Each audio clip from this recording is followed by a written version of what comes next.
are back with our much anticipated, long awaited interview with former police commissioner, former PLP senator, and current businessman, Jonathan Smith, who's in the house. He's here to talk all about Island Flames. Sherrie, thanks very much. I did promise you the first interview, and here we are finally after several months of anticipation. I recognize that there's a lot of listeners out there, particularly the younger ones, who did not really have a clue about what was going on in 1977. I showed a 22-year-old the book cover about 2 weeks ago, and he looked at it and he says, "What was that all about?" And that was really reinforced the impetus that I always thought was there, is that this book become an educational feature, a knowledge feature, that it really adds some value to Bermuda's history. So what was the real snapshot of 1977? It was a very, very bitterly divided time on many, many levels. The significance of 1977 is the two men that were hanged, Burroughs and Tackland. These were the last hangings on British soil anywhere in the world. It was hugely significant. For 3 days, at the end of November, early December 1977, Bermuda was the centerpiece of world media attention. There were almost 40 media, international media, in Bermuda at the time. They were here to cover the executions, and then they got embroiled in the riots.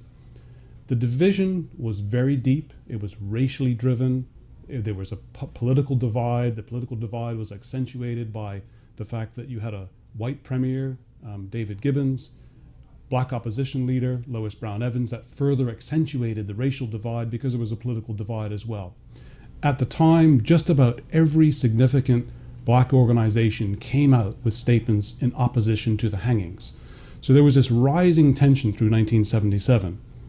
You have to cast your mind back to 1972 when the murders took place in 73. So this was the criminal justice outcome of that event, 5 years later. The BIU came out with statements against the hangings. The Progressive Labour Party came out with statements against the hangings. The Bermuda Working Men's Clubs, the Social Workers Organization at the time, the Bermuda Ministerial Association. So just about every significant black organization came out with statements in that final week against the hangings. So a period of huge divide, of huge division, of rising anxiety, rising tension that ended up resulting in the very last time that the UK troops were called here to Bermuda. And there's a story in itself about how that happened.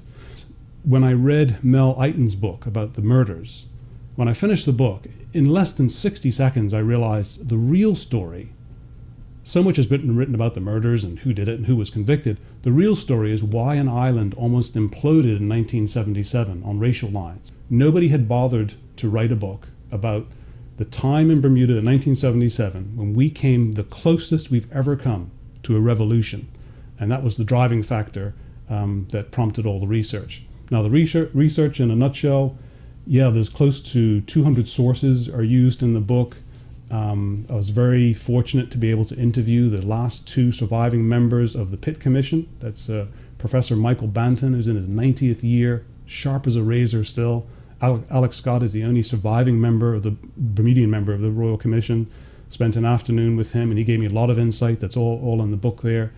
Sir John Swan was the minister at the time, minister responsible for the police, and he was interviewed as well.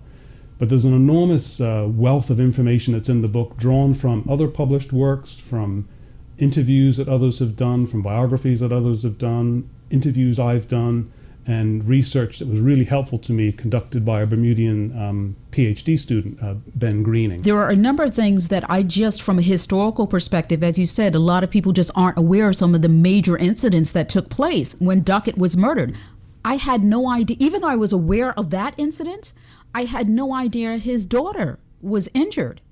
She was injured. That was the first I'd actually ever heard of that. I'd always just heard and read that he was murdered. So it's things like that. There are factual pieces of the puzzle that we are not aware of as a community. The period of the late 60s, early 70s was driven primarily by two significant forces. One, what the Metropolitan Police ended up calling political terrorism. There was a hit list of 9 people in authority that were earmarked and highlighted for execution, for assassination. And the governor was one. Police commissioner ended up being shot. The ADC ended up being shot. And the 2 shopkeepers were sort of peripheral, collateral damage, as it were. but victims of murder themselves. So there was this very strong force in Bermuda at the time that the Metropolitan Police called this political terrorism. There was a political motivation, anti-colonial motivation that was very much embedded in part of our community back then. The other real big issue, which drove me to concentrate in the book as well, as a white Bermudian, I was just a teenager at this time.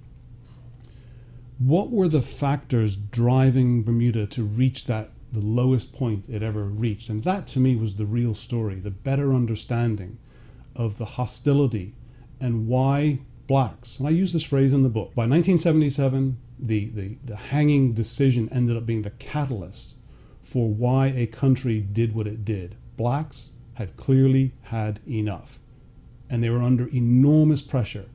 The system was against them, the political system was against them, the economic system was against them. And the Pitt Commission addresses all that. But I think that helps to sort of set the stage as to the Bermuda of 1977. Right. What's interesting, the narrative that has always been over the decades is that was fueled by the then opposition. It was fueled by opposition members. It was fueled by Dame Lois Brown Evans in terms of her public statements. But when you actually look at what the reports say, when you look at after the 1977 riots and the actual analysis of that period of time, that tumultuous period of time, the conclusion is different. Some of the legacy issues that came out of this period, and one of them was exactly the point you raised, and the role of Dame Lois Brown Evans at that period. And she was front and center. Not only did she lead the criminal defense work for one of the defendants, she was the opposition leader as well.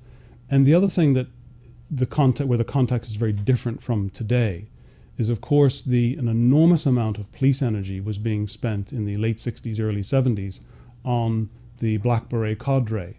Now, the membership figures vary, and I'm not really getting into the argument about whether it was 40 or 400. The intelligence reports typically quote something, between 40 hardcore and a couple hundred sympathizers.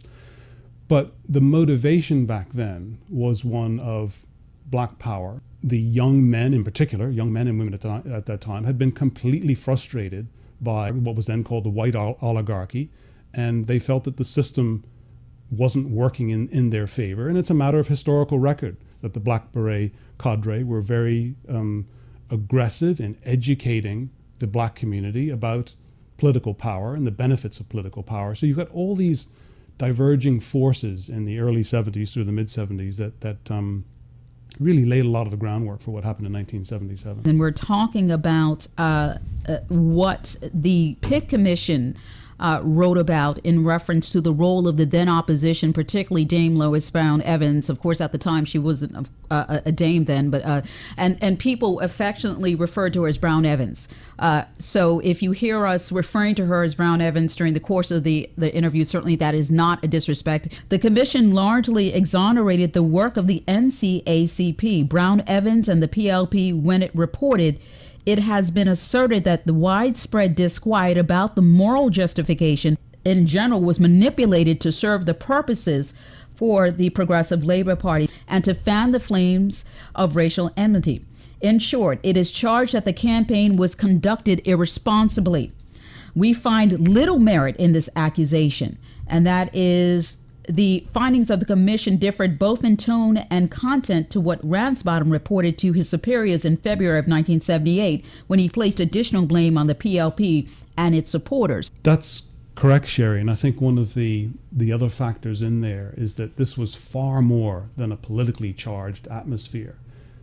A lot of the groups that spoke out against capital punishment were groups that were not always associated with a political party. Depending on which figure ends up being totally reliable, and there is still some dispute to this day about how many citizens actually signed the petitions, but the figure of 13,000 members of the community ended up signing a petition against capital punishment. So that gives you an indication as well. And clearly the message that was heard both in 1968 during the riots and in 1977, the message was, we cannot continue on the path that we are, where blacks are disadvantaged in their own country. That's the underlying message to the book. It's the underlying message to the Pitt Commission, and it's one of the reasons why, even in my own my own reflection on Bermuda and society, and as a white Bermudian, what part can I play in sharing information, sharing knowledge, and just trying to capture what was the most the period of deepest conflict we've ever had, and to accept that it was racially motivated and racially driven, and we had to come out of this a better place. But because those organizations tended to be either black-led organizations or predominantly black membership, that they were automatically connected to a political party, meaning the then opposition Progressive Labor Party? Well, I guess the answer to that is probably, and the answer can be justified by looking at polling data going back 30 to 40 years, and you'll see very clearly the polling data shows which party blacks mostly support and which parties whites mostly support, and that is still largely unchanged to this day.